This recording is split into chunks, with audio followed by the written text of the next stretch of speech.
mbrëma dhe mirë se vini në Top Story, mi spostuar sonte në Prishtinë. Dje u zhvilluan zgjedhjet e përgjithshme të parakohshme politike, cilat nxorën fitues atë që njihet ndryshe në zhargonin mediatik si koalicioni UÇK-s. Por ama nuk munguan edhe surprizat. Unë jam këtu me kandidatin për kryeministër të koalicionit fitues, zotin Ramush Haradinaj. Zotin Haradinaj, mirëmbrëma, faleminderit që jeni me ne sot. Mirëmbrëma shokol, faleminderit për ardhin e juaj, përshëndetje për gjithë bashkëkombësit tanë në Shqipëri. Urime për fitoren elektorale, po në fakt rezultati ka qenë disi më i paparashikuar se shprite nga ju, besoj. Ju keni dalë si koalicion fitues, por ama në përgjithësi ka rënje si koalicion dhe ndërkohë kemi një surprizë vetëvendosjen e cila është ngjitur në vendin e dytë pas jush. A keni një koment për rezultatin e zgjedhjeve? Është krejtësisht rrethana e re politike në vend, për shkak se vetë grupimet që kanë ndodhur janë rishi. Pra koalicioni ynë me PDK-n dhe NISMën e parti tjera ishte rishi, s'ka ndodhur ndonjëherë më herët, është hera e parë. Kësaj skena politike ka pësuar ndryshim të madh. Ne kemi fituar zgjedhjet, do të thotë jemi me dallim 10% përpara të dytit, por vetëvendosja ka qenë një rezultat të mirë, një rritje, edhe ka një ramje të LDK-s, pra ky është realiteti i zgjedhjeve. Si e shpjegoni rënien e PDK-s, pasi besoj që rënja e PDK-s ka sjellë dhe kuotat më të ulta të koalicionit fitues? Tani ne që kemi rezultatin ashtu definitiv ende, se certifikimi ndodhi rezultatit besoj të mërkurën, veç në 2 ditë jem prej aty. Si aleancë kemi një rritje vote, nivel të Kosovës. Është një situatë e re, besoj në marrëdhëniet politike, në frymën e politikë bërjes.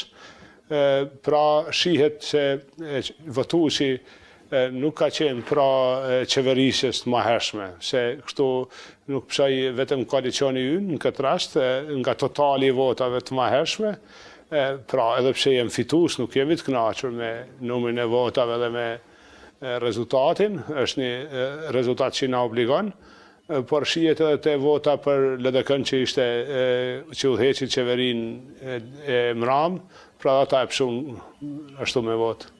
Pra, një farë mënyrë është ndëshkuar qeverisja e mëparshme, apo jo? Po.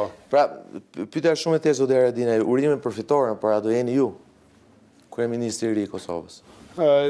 Jemi këtu me unë po punoj me formu qeverinë. Ideja është se duket pak e vështirë, por mos tonë e pamundur që ju ta bëni qeverinë vetëm, zotë Haradinaj. Vetëm nuk e vaj. Vetëm koalicioni ju. Unë mund të udhëheq, po jemi në koalicion, do të thotë vota e koalicionit, në bazë të kushtetutës vendit jemi kemë parapame edhe rolin e komuniteteve në Kosovë, por me siguri se një Qeveria Haradinaj do të ketë përkraje për deputetëve shqiptarë, pra nuk do të kemi një qeveri të pakicësh. Pra ju shpresoni në mbështetjen edhe deputetëve temi tjerë, nga kratë tjerë politikë, nga formacionet tjera politike? Është e mundur. Nuk kemi bo biseda ende ose konsulta, se s'është rezultati final, for është e mundur. Zotë Haradinaj, është solid vetë koalicionin vetë, koalicioni i 3 partive, pra i PDK-s, AK-s dhe NISMës. Dikush dje tentoi të vinte re një farë mënyrë mungesën e Fatmir Limajt në fest? Ne jemi 3 parti, koordinojmë, do të thotë edhe elektoratin nuk e kemi të përqendruar njëjtë. Lima ishte dje në Malisheu, kam qenë në komunikim me te, edhe ishte ndjeni që të drejtohem qytetarëve, sikur të ishte në Prishtinë Qershor. Pra e thoni që koalicioni do jetë solid, pasi nuk do ishte hera parë në fakt ka ndodhe në Kosovë, ka ndodhe në Shqipëri që të ketë lëvizje partive nga një koalicion tjetri. Është ndryshe ky koalicion, dallon shumë, është parazgjedhor, mos harroni. Është bërë investimi i madh, jemi sfidues bashku, kemë punu krah për krah në këto zgjedhje, përjetojmë fitoren si tonën, si gjithë neve, pa marrë parasysh se sa është kontributi njerit apo i tjetrit në këtë fitore, po e përjetojmë si fitoren tonë përbashkët, po jo vetëm ka që i ndjejmë edhe përgjegjësitë që kemi ndaj vendit në të rrethana.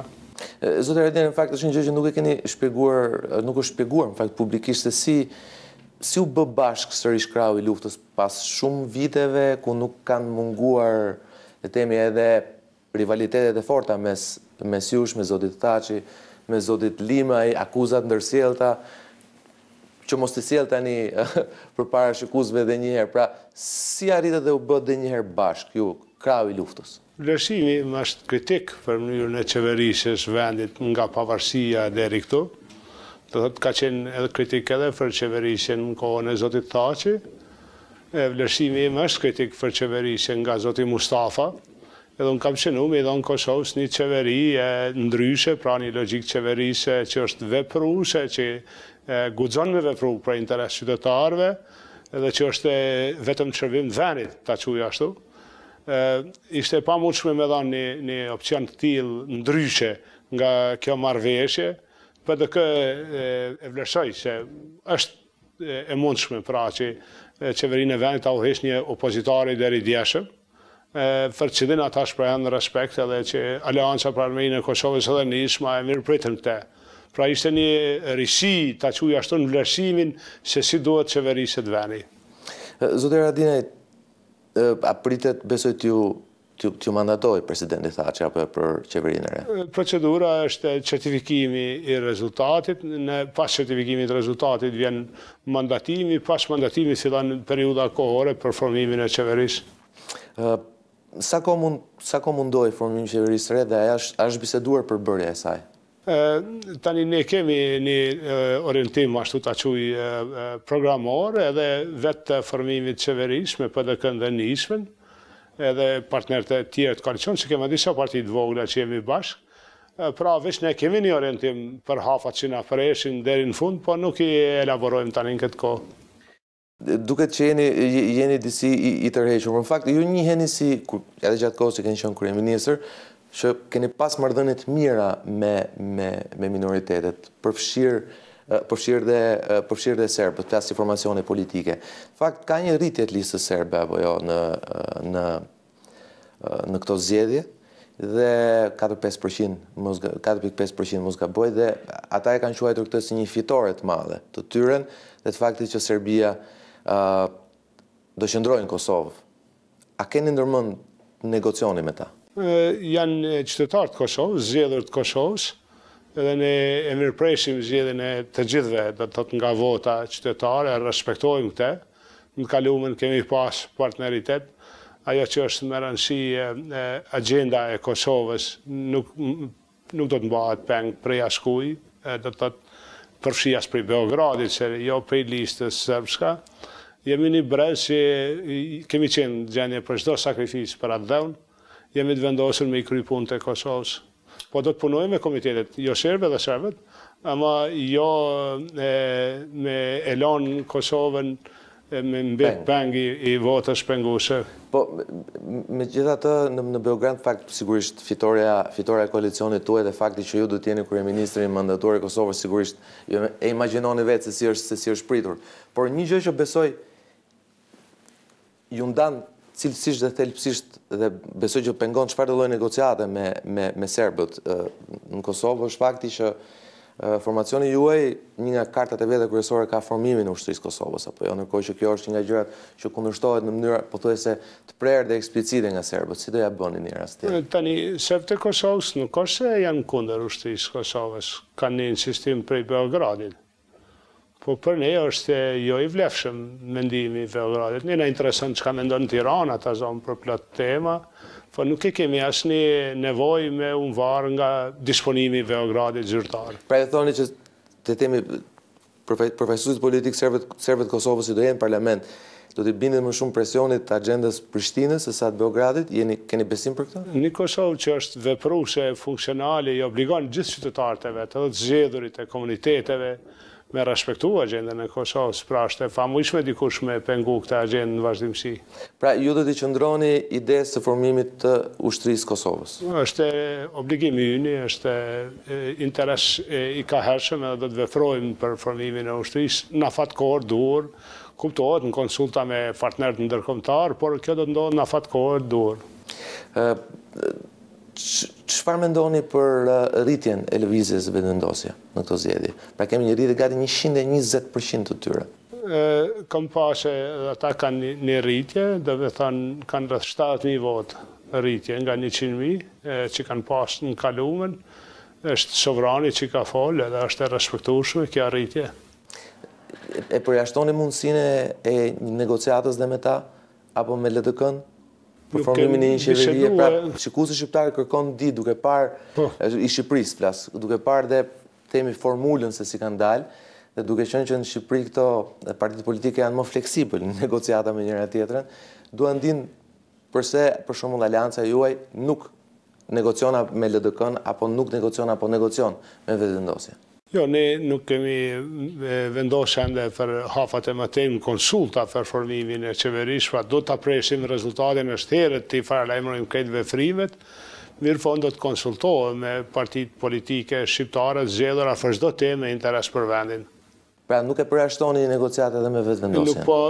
Jo, ne do të konsultohemi janë zgjedhjet e popullit. Për çdo temë që është e interesit nacional do të konsultohemi. Ndërkohë, ju them këtë pasi ju jeni përfaqësues i një koalicioni dhe dihet që për shembull pas prishjes së qeverisë fundit, në farë mënyrë LDK-ja ka përjashtuar çfarë lloj mundësie komunikimi apo bashkëpunimi me PDK-n e Kadri Veselit. Ju pengojnë këto edhe raportet midis partive të koalicioneve? Këto janë situata që do të me analizu. Unë kam një traditë bashkëpunimit me LDK-n, do të thotë me LDK-n e Presidentit Rugova, kisha një përvojë edhe me zotin Mustafa që ishte e mirë, por kemi komunikim me plot të zyrtarë udhëheqës LDK-s dhe vetëvendosjes, pra Kosova është vend i vogël, ne komunikojmë mes vete. Çfarë mendoni mund ndodhi nëse ju dështoni për formimin e një shumice në parlament? Pa janë procedurat e parapamin këtë rast si shkohet. Para në kuptimin e asaj që do të kushtetuta apo interpretimi i vendimit 2014-s? Fatkeqësisht ne tani me presedanin e vendimit gjykatës i obligohemi atij vendimi, pra nganjëherë është i mirë për mua, nganjëherë është i mirë për tjerë, fa ne i obligohemi atij vendimi.